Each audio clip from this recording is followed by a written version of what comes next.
தொப்பை கரைச்சான் லேகியம். திடீரென்று பரமார்த்தரின் தொப்பை பெரிதாகிக் கொண்டே போனது. உட்கார்ந்தால் நிற்க முடியவில்லை, நின்றால் உட்கார முடியவில்லை. இதைக் கண்ட சீடர்கள் மிகவும் கவலைப்பட ஆரம்பித்தனர். குருவே, தினம் தினம் உங்கள் தொப்பை கொஞ்சம் கொஞ்சமாக வளர்ந்து கொண்டே போகிறதே. எங்களுக்கெல்லாம் பயமாக இருக்கிறது என்றான் மத்தியூ. வயிறு இவ்வளவு பெரியதாயிருக்கிறதே. ஒருவேளை உங்களுக்கு குழந்தை ஏதாவது பிறக்கப் போகிறதா என்று ஆச்சரியப்பட்டான் மூடன். குருவே, இதை இப்படியே விட்டுவிடக் கூடாது. அப்புறம் ஒரு நாளைக்கு உங்கள் தொப்பை டமார் என்று வெடித்துவிடும் என்று பயம் காட்டினான் மடையன். ஐயையோ என்று அலறிய பரமார்த்தர், இதற்கு என்ன செய்வது என்று கேட்டார். சித்த வைத்தியர் யாரிடமாவது காட்டலாம் என்று யோசனை சொன்னான் மண்டு. வைத்தியரிடம் போனால் நிறைய செலவாகும். அதனால் நாங்களே காட்டுக்குச் சென்று மூலிகைகள் பறித்து வருகிறோம். அதிலிருந்து ஏதாவது லேகியம் தயாரித்து சாப்பிட்டால் தொப்பை கரைந்துவிடும் என்று வேறொரு யோசனை சொன்னான் முட்டாள். உடனே மூடன் கிடுகிடு என்று பரண்மேல் ஏறி செல்லரித்து போன பழைய ஓலைச் சுவடிகளை எல்லாம் எடுத்து படித்துப் பார்த்தான். குருவே, தொப்பை கரைச்சான் லேகியம் என்பது பற்றி இதிலே எழுதியிருக்கு. இதில் குறிப்பிட்டிருக்கும் செடிகளை நாங்கள் கொண்டு வருகிறோம் என்றபடி கீழே குதித்தான். எப்படியாவது தொப்பை கரைந்தால் போதும் என்று நினைத்த பரமார்த்தர், சீடர்களே, சீக்கிரம் புறப்படுங்கள். நிறைய லேகியம் தயாரித்தால் அதை மற்றவர்களுக்கும் விற்றுவிடலாம் என்று அனுப்பி வைத்தார். காட்டுக்குச் சென்ற சீடர்கள் தொப்பை கரைச்சான் மூலிகை எது என்று தெரியாமல் விழித்தார்கள். அப்போது சற்று தூரத்தில் முனிவர் ஒருவ ஒட்டிய வயிறுடன் தவம் செய்து கொண்டிருந்தார். அவரைக் கண்ட மட்டி, இவர் வயிறு இவ்வளவு ஒட்டி இருக்கிறதே என்று ஆச்சரியப்பட்டு அவரிடம் போனான். முனிவரே, இந்தச் செடிகளில் தொப்பை கரைச்சான் செடி எது என்று தெரியுமா என்று பலமாகக் கத்தி அவரது தவத்தைக் கலைத்தான். கோபம் கொண்ட முனிவர், எந்தச் செடி நாறுகிறதோ அதுதான் நீ கேட்கும் செடி என்று வேண்டுமென்றே சொல்லி அனுப்பினார். முனிவர் சொன்னதை நம்பிய சீடர்கள் கண்ட இலைகளையும் பறிக்க ஆரம்பித்தார்கள். சாப்பிட்டால் பல வியாதிகளை உருவாக்குகிற இலைகளை எல்லாம் பறித்து மூட்டை கட்டினார்கள். சீடர்கள் பறித்து வந்த இலைகளை மோந்த பரமார்த்தர் முகத்தைச் சுளித்தார். நன்றாக நாறுகிறது. எப்படியும் என் தொப்பை கரைந்துவிடும் என்று மகிழ்ந்தார்.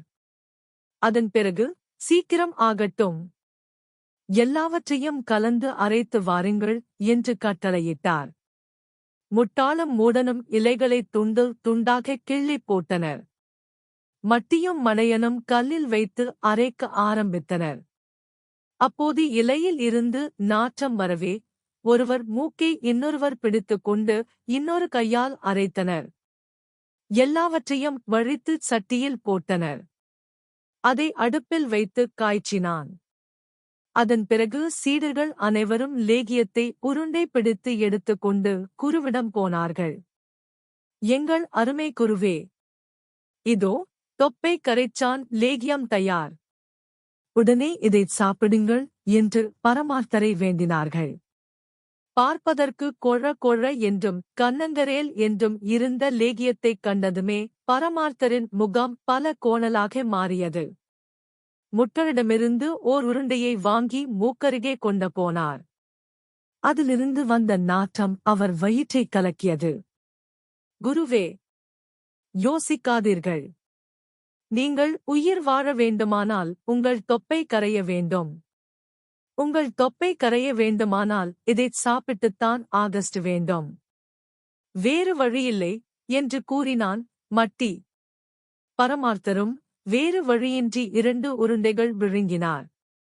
குருவே, இதையும் சாப்பிட்டு விடுங்கள்.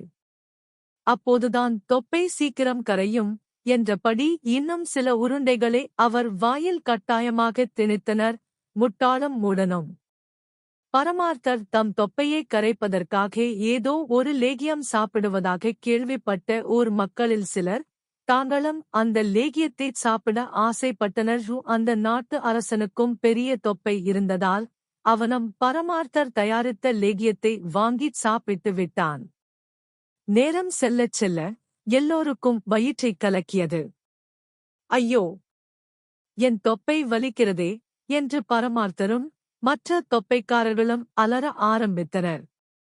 தொப்பை கரைச்சான் லேகியம் என்று நினைத்து கண்டதையும் சாப்பிட்டதால் அனைவருக்கும் வயிற்றுப்போக்கு ஏற்பட்டுவிட்டது. எல்லோரும் விழுந்தெடுத்துக் கொண்டு ஏரிக்கரைக்கு ஓடினார்கள். மன்னரின் நிலைமையும் மோசமாகிவிடவே பரமார்த்தர் மீது கோபம் கொண்டார். இத்தனைக்கும் காரணமான அந்த குருவை 10 நாட்களுக்கு சிறையில் அடைத்து பட்டினி போடுங்கள் என்று ஆணையிட்டான். சிறையிலிருந்து தள்ளாடியபடி அந்த குருவைக் கண்ட சீடர்களுக்கு வியப்பாகப் போயிற்று. முன்பு வீங்கியிருந்த அவரது தொப்பை இப்போது கரைந்த அளவாக இருந்தது. குருவே, நாங்கள் தயாரித்த லேகியம்தான் உங்கள் தொப்பையை கரைத்திருக்கிறது என்று சீடர்கள் பெருமையோடு சொன்னார்கள். லேகியமாவது மண்ணாங்கட்டியாவது. சோறு தண்ணீர் இல்லாமல் 10 நாட்கள் சிறையில் பட்டினி கிடந்தேன்.